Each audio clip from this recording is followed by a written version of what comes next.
Did you know that over 1.5 million people in the US were arrested in 2011 resulting from nonviolent drug charges?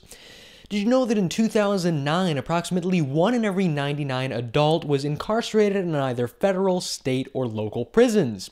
Did you know that federal prisons in the US are 41% above their rated capacity?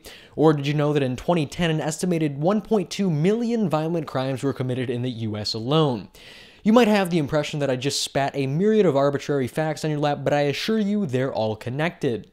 First, let's backtrack a bit to 1971. Nixon is president and institutes a national initiative dubbed the War on Drugs with the ambitious intent of halting drug abuse in its entirety.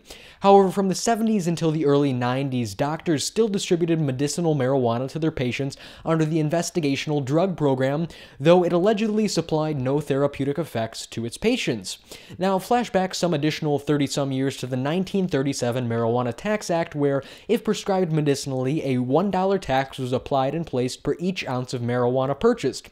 Yet under that identical piece of legislation, one was taxed $100 per ounce of recreational cannabis. Flash forward to December of 2012, and the recreational use of marijuana is deemed criminal with the exemption of states like Colorado and Washington. Meanwhile, the FDA embargoes the employment of cannabis in regard to cancer treatment. So if the governmental killing and vilification over the sanctity of human life isn't frightening enough, then I'm really not sure what is. But before I wholly delve into my stance concerning the legalization of marijuana, I'd like to present a few simplistic and enlightening factoids relating to cannabis.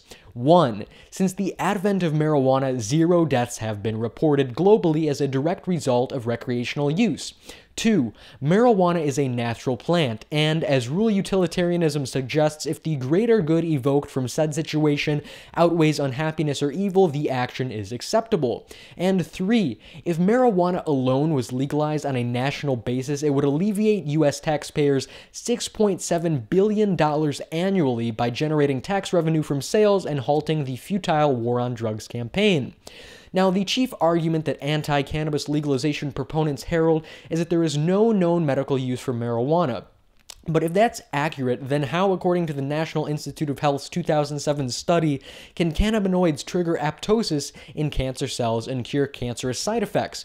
Additionally, if medicinal marijuana couldn't be justified, what relevance does medical use portray? For example, cigarettes and alcohol remain legal despite the fact that they don't exhibit miraculous qualities. These propagandists also claim that by legally introducing cannabis to the nation, there would be an increased potential for abuse. Really? No matter what you introduce into an environment, that thing will become more prone to use and likewise abused. Take mobile phones being a prime example. Before the birth of text messaging, society was devoid from the distraction of texting while driving. However, referring back to the rule of utility, significant happiness is stimulated resulting from such technological implementations. Therefore, it is a necessity within our culture. Analogically speaking, because a fraction of users misuse a mechanism of pleasure, why should the denominator of that fraction suffer? The final anti-cannabis argument that I'll confront pertains to the morality of smoking pot. Morality is an extraordinarily relative term. Therefore, if you don't advocate drug use like myself, that's completely respectable.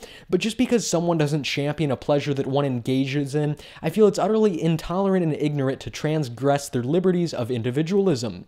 So what would happen if the FDA universally legalized medicinal and recreational marijuana? Would the nation go up in smoke? Well, you see, the FDA is in cahoots with the pharmaceutical industry. Therefore, by legalizing marijuana for, let's say, the treatment of cancerous side effects, the industry would lose their monopoly over ineffective drugs such as avatism. But then again, maybe the answer lies within colluding statist elites, because the state doesn't care what mediums enter your body, such as radiation emitted from TSA body scanners. They simply motivate themselves for power and money. However, one beneficial consequence of legalizing cannabis would entail the governmental jurisdiction over taxing the purity, sale, and distribution of cannabis, and therefore garnering federal revenue to recover from the current debt crisis. The last foreseeable bonuses of sanctioning hemp is the unclogging of overloaded federal prisons and court systems. How, you ask? Simply answered. The frivolous, non-violent drug crimes are taken out of the equation. By curbing the war on drugs, DEA, CIA, and other militant entities are unoccupied and inmates are liberated. Consequently, these individuals can delegate their service into preventing or investigating violent crimes such as rape, murder, or terrorism. And when I say terrorism, I completely authorize them to investigate Obama's terroristic drone strikes in Syria, Libya, and Pakistan. That said, I don't condone the use of recreational marijuana. However, I have no sovereignty over any other individual. Therefore, I also advocate the legalization of cannabis because I feel that the state is becoming more intrusive of our individual freedoms. Furthermore, if the government decides to legalize marijuana on a national scale, they and taxpayers will benefit significantly. So guys, thanks for watching, and I sincerely appreciate your viewership and commitment to the content I produce. If you have any suggestions for future topics or would like to leave some constructive criticism, I ensure you to leave a comment below. And thanks for watching. Andrew Demeter, signing out.